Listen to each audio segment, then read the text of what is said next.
Welcome to this flashback series featuring some of my favorite episodes from the archives discussing key ideas and teachings that take us to the heart of who we are, reveal what makes us tick, and lead us to greater freedom and well-being.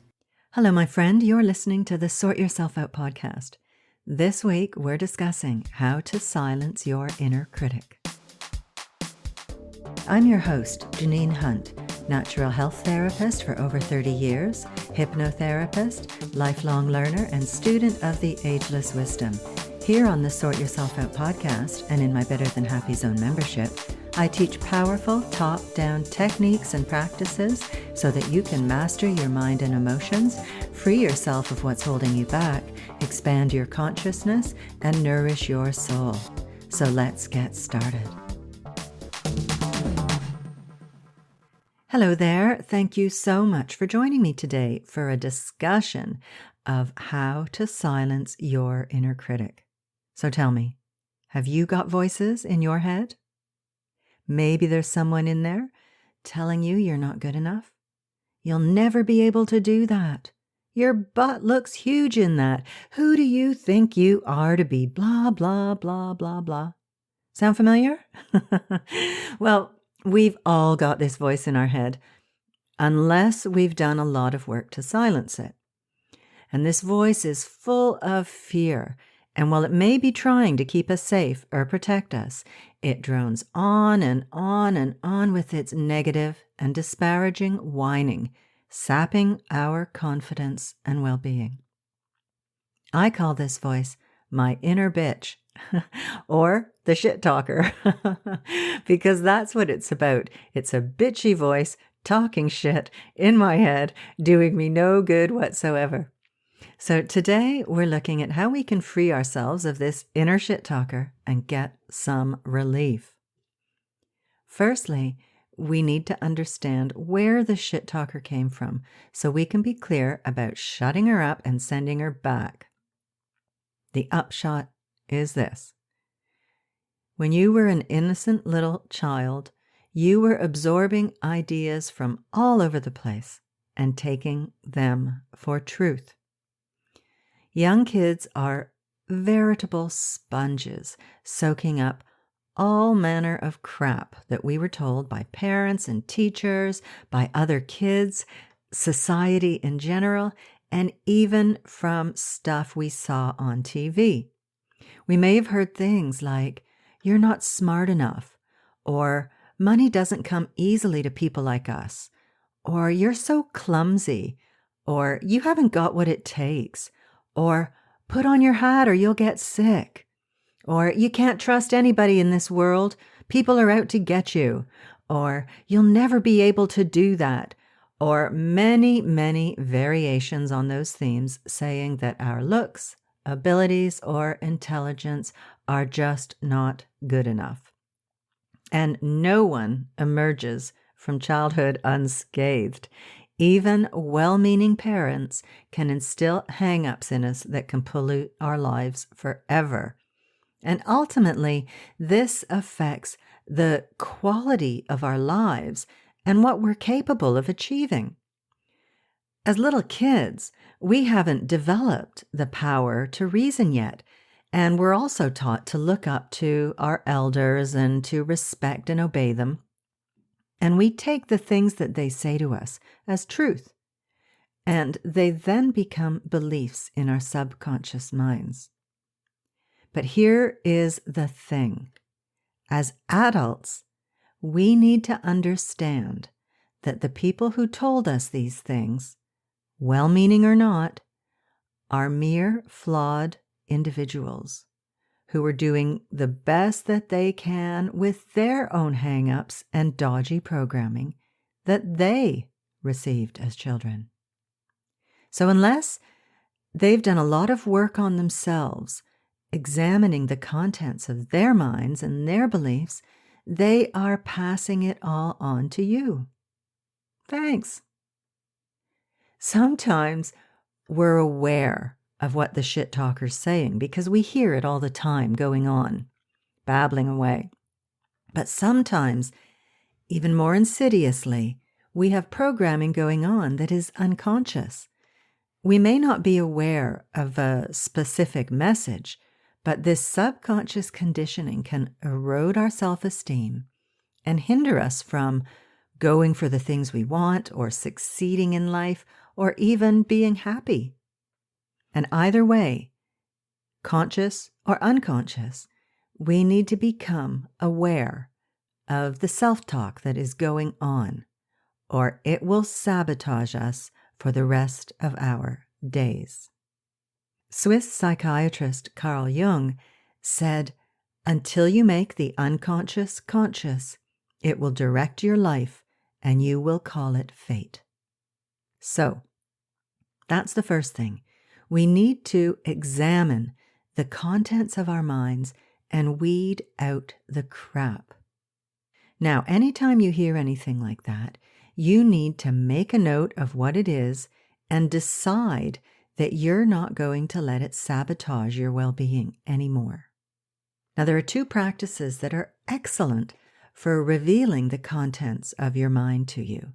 The first is meditation. When you start meditating, it's just you and your thoughts. There is no escaping the buggers. But that's good for our purposes. What you do is you can just watch them arise and probably think, "Oh my God, what's that doing in there?" And then just let it pass and eventually achieve a nice level of detachment towards the inner shit talker, known much more elegantly in the Ageless Wisdom as cultivating the attitude of the detached observer. And mindfulness is another great practice that allows you to become familiar with your thoughts and the nasty little shit talker. Because although practicing mindfulness, you're aiming to live in the moment, you will find yourself going off on one and fretting about the past and all the ways that you were unworthy or stupid or whatever up till now, as well as projecting yourself into the future, worrying and detailing why this or that will never work out because you're stupid and unworthy or whatever particular lies your own shit talker comes up with. But the great thing with mindfulness is that you catch the shit talker in the act of talking shit and you call her out. You choose not to believe it. You recognize the nasty self-talk for what it is. And regardless of where it came from, you agree that it has no place in your consciousness. You are an adult now, and you get to choose what goes on in there. Hurrah! And that is where inner peace comes in, the ability to control your thoughts. Now, you can start incorporating mindfulness in your life by choosing a mindfulness trigger. So every time you open a door, you train yourself to come back into your own mind and the present moment. This gets us out of autopilot and the patterns of thinking that are not beneficial or likely to lead us toward what we want in life. Other triggers could be going upstairs, touching your keys, washing your hands. Plenty of opportunity for that these days, right? Getting in and out of your car, taking a drink, or any activity that you do several times a day. Pick a couple of triggers and get started. More and more, you will be able to learn the contents of your mind and stop the shit talker in her tracks. Now, here is another great method that I love from NLP, that's neuro-linguistic programming, which immediately disarms the shit talker. What you do is this. You replay the nasty talk with a silly voice, say Mickey Mouse or some cartoon character. It's impossible to take it seriously like that. So give that a go. It's really simple, but so effective. Richard Bandler, one of the creators of NLP, said, "The definition of freedom is being able to use your conscious mind to direct your unconscious activity. The unconscious mind is hugely powerful, but it needs direction. He also said, we have the ability to control what happens inside our head. The most important thing to realize is that you have this ability inside your head to take charge over a lot of the automatic things you do. When you realize this, you can take control and build new habits of thinking. It starts with awareness of what you are doing with your mind, how you are spending the currency of your mind, and making better mental investments. It's about thinking on purpose rather than thinking automatically. Nice.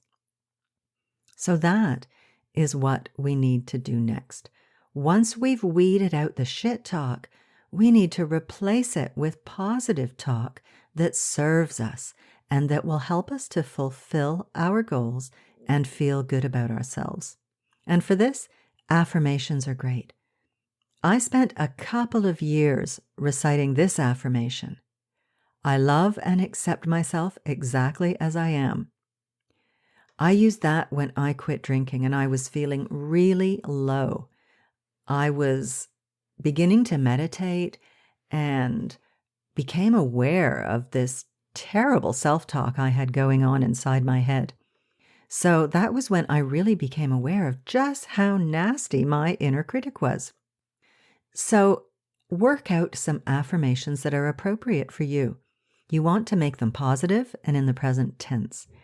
And then spend a few minutes morning and night reciting them over and over, either aloud or just quietly in your head if you prefer. Or you can repeat them while you're doing other activities like walking the dog or housework or while you're driving in the car. I'm going to wrap this up for now and just leave you with this lovely quote from the Buddha as it sums up the importance of mastering our minds and the thoughts we allow to take root there. Here it is. The thought manifests as the word. The word manifests as the deed.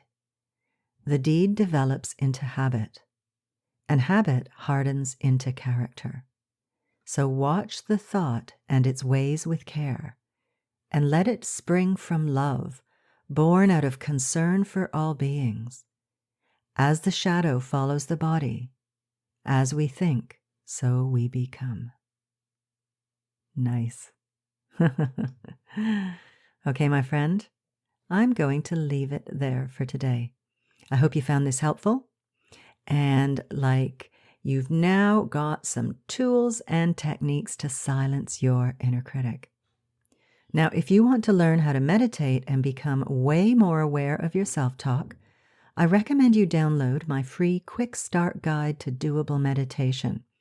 In it, I provide really simple, no-fuss instructions on how to meditate, and I'm talking meditation that only takes 5 little minutes.